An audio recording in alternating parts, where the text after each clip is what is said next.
नमस्कार, आप देख रहे हैं हरिभूमि टीवी।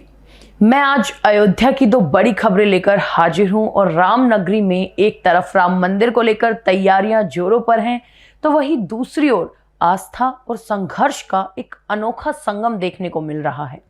राम मंदिर के शिखर पर होने वाले भव्य ध्वजारोहण समारोह की तैयारियां तेज हो गई हैं, जिसके लिए सेना लगातार ट्रायल कर रही है। वहीं अयोध्या में चल रही 42 किलोमीटर लंबी 14 कोसी परिक्रमा में श्रद्धालुओं की अटूट आस्था दिख रही है, जो बारिश और कीचड़ के बावजूद नंगे पांव आगे बढ़ रहे हैं। आइए जानते हैं दोनों बड़ी खबरों का पूरा अपडेट। राम मंदिर के उद्घाटन से पहले यहां 25 नवंबर को होने वाले ध्वजारोहण समारोह को भव्य बनाने की तैयारी चल रही है। ध्वजारोहण समारोह की तैयारियों में किसी तरह की चूक ना हो, इसके लिए लगातार ट्रायल किए जा रहे हैं। सोमवार और मंगलवार को राम मंदिर भवन निर्माण समिति के अध्यक्ष नृपेंद्र मिश्र की मौजूदगी में सेना के जवानों ने ध्वजारोहण का ट्रायल किया और मंदिर के शिखर पर प्रधानमंत्री नरेंद्र मोदी द्वारा फहराए जाने वाला ध्वज पैराशूट के कपड़े का हो सकता है।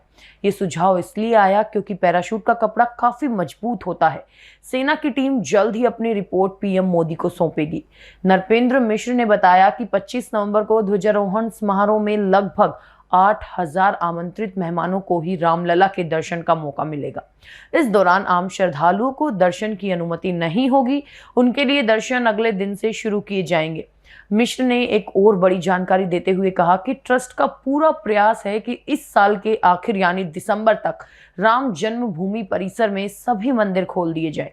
इसके साथ ही वाटिकाएं और कुबेर टीला तक भी श्रद्धालु पहुंच सके, ये सुनिश्चित किया जाएगा। हालांकि कुछ जगहों पर सीमित संख्या में ही जाने की अनुमति होगी।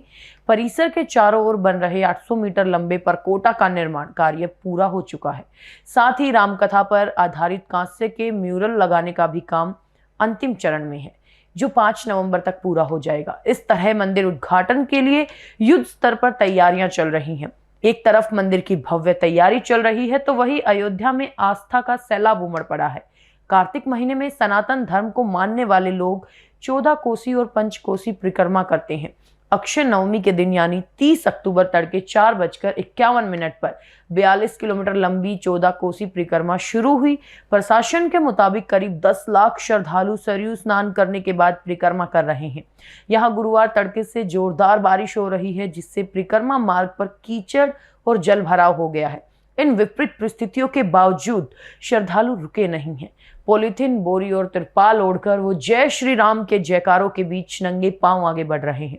महिलाएं, बच्चे और बूढ़े सभी अत्यंत उल्लास और श्रद्धा के साथ इस कठिन यात्रा को पूरा कर रहे हैं।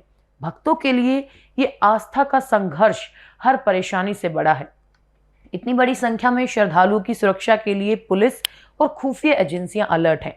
पूरे परिक्रमा मार्ग को 5 जोन और 32 सेक्टर में बांटा गया है, जहां सीसीटीवी कैमरों से निगरानी की जा रही है। डॉग स्क्वाड और बम डिस्पोजल स्क्वाड टीमें भी लगातार चेकिंग अभियान चला रही हैं, ताकि कोई चूक ना हो। इसके अलावा परिक्रमा मार्ग पर निःशुल्क चाय, विश्राम और चिकित्सा शिविर भी लगाए गए हैं, जहां श्रद्धालुओं को प्राथमिक उपचार दिया जा रहा है। 14 कोसी परिक्रमा 31 अक्टूबर तड़के 4:40 तक चलेगी, जिसके ठीक 24 घंटे बाद पंचकोसी परिक्रमा 1 नवंबर तड़के 4 बजे से शुरू होगी। अयोध्या में चल रही राम मंदिर की तैयारी और 14 कोसी परिक्रमा दोनों ही इस नगरी की भक्ति और अटूट आस्था को दर्शाती हैं।